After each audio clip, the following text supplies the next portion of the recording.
Episode की शुरुआत घर के तनावपूर्ण माहौल से हुई, जहां ईशा को शक होने लगता है कि सूरज उससे कुछ छिपा रहा है। दूसरी तरफ सूरज अपने ब्रह्मचर्य व्रत और पत्नी के प्रति बढ़ती भावनाओं के बीच उलझा हुआ दिखाया गया, जिससे उसका व्यवहार पहले से ज्यादा चिड़चिड़ा और चुप-चुप सा हो गया। परिवार के सामने जब एक छोटी सी बात पर बहस बढ़ती है, तो गुलाब सिंह सूरज पर तंज कसते हैं और उसकी नीयत पर सवाल उठाते हैं, जिससे माहौल और बिगड़ जाता है। ईशा सबके सामने सूरज का साथ देती है, लेकिन अकेले में उससे जवाब मांगती है कि वह उससे दूरी क्यों बना रहा है। एपिसोड के बीच में एक बड़ा मोड़ तब आता है जब ईशा को सूरज के अतीत से जुड़ी एक पुरानी फाइल मिलती है, जिससे उसे पता चलता है कि सूरज ने उसके परिवार की वजह से बहुत कुछ खोया था। ये सच जानकर ईशा भावुक हो जाती है और उसे समझ आता है कि सूरज का व्यवहार गुस्से से नहीं बल्कि दर्द से भरा है। दूसरी ओर सूरज अपने दोस्त से बात करते हुए स्वीकार करता है कि वह ईशा से प्यार करने लगा है, लेकिन अपने व्रत और पुराने जख्मों के कारण खुद को रोक रहा है। एपिसोड के आखिरी हिस्से में ईशा सूरज से सीधे बात करने का फैसला करती है।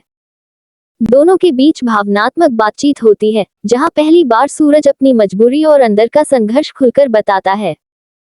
ईशा उसे भरोसा दिलाती है कि वह उसके साथ है और अतीत की गलतियों के लिए उसे दोषी नहीं मानती। अंत में एक सॉफ्ट रोमांटिक सीन दिखाया गया, लेकिन साथ ही अगले एपिसोड के लिए सस्पेंस छोड़ दिया गया। गुलाब सिंह को भी सूरज के अतीत के बारे में कुछ सुराग मिल जाता है, जिससे संकेत मिलता है कि आगे परिवार में बड़ा टकराव। के एपिसोड में कहानी कल के इमोशनल सीन के बाद और ज्यादा तेज हो गई। एपिसोड की शुरुआत उसी सीन से होती है जहां ईशा सूरज से सच जानने के बाद उसे समझाने की कोशिश करती है कि वह उसके अतीत से नहीं बल्कि उसके वर्तमान से जुड़ी है।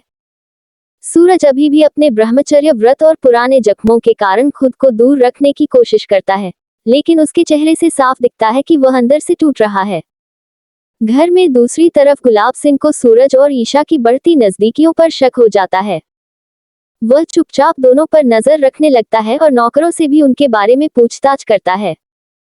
इस दौरान एक छोटा सा पारिवारिक सीन दिखाया जाता है जहां सबके सामने ईशा से घर के काम को लेकर ताने दिए जाते हैं, ताकि उसे मानसिक दबाव में रखा जा सके। ईशा सब सहती है, लेकिन सूरज की इज्जत बचाने के लिए कुछ नहीं बोलती, जिससे दर्शकों को उसकी सहनशीलता और प्यार दिखाया गया। एपिसोड के बीच में बड़ा ट्विस्ट तब आता है जब गुलाब सिंह को सूरज के पुराने केस से जुड़ी फाइल मिलती है और उसे पता चलता है कि सूरज ने पहले उसके खिलाफ कानूनी कार्रवाई करने की कोशिश की थी। ये जानकर वह गुस्से से भर जाता है और फैसला करता है कि वह सूरज को घर से निकालने का कोई न कोई बहाना जरूर ढूंढेगा। इसी बीच सूरज अपने दोस्त से मिलकर यह स्वीकार करता है कि वह ईशा से दूर रहकर खुद को ही सजा दे रहा है, क्योंकि उसे लगता है कि वह उसके लायक नहीं है। आखिरी 5-6 मिनट में सबसे इमोशनल सीन दिखाया गया। ईशा रात में सूरज के कमरे में जाती है और उससे कहती है कि अगर वह उसे पत्नी मानता है तो उसे अपने दर्द में भी हिस्सा देना होगा। सूरज पहली बार खुलकर रो पड़ता है और बताता है कि उसने ब्रह्मचर्य का व्रत इसलिए लिया था क्योंकि उसके सपने और करियर गुलाब सिंह की वजह से बर्बाद हो गए थे। एपिसोड यहीं एक बड़े क्लिफहैंगर पर खत्म होता है। गुलाब सिंह दरवाजे के बाहर खड़ा होकर दोनों की बात सुन लेता है, जिससे साफ संकेत मिलता है कि अगले एपिसोड में बड़ा टकराव और खुलासा होने वाला है।